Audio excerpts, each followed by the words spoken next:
এই ফেমিনিজমের কনসেপ্টটা কিন্তু তোদের মাথা থেকে এসছে। মেয়েরা একটা কনভেনশনালি একরকম হবে, একরকম ভাবে বিহেভ করবে, ছোট ছোট জামা কাপড় পরবে। আবার সেই জিনিসগুলো যদি তোদের চেনাশোনা কেউ করে তখন কিন্তু তোদের প্রবলেম হবে।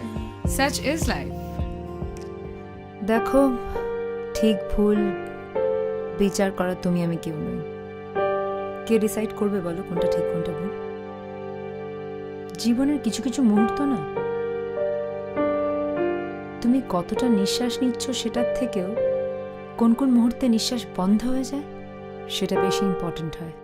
এই পৃথিবীতে সত্যি কি এমন কোনো কাপল আছে যাদের মধ্যে যারা খুব খুশি একসাথে, যারা সুখী একসাথে? কি আজব না, কিছু মানুষ তাদের পুরো জীবনটা মিথ্যে দিয়ে কাটিয়ে দিতে পারে। I am pregnant. এই শোনো, আমি না তোমাকে একটু পরে ফোন করছি। কি বললি তুই? প্রেগনেন্ট?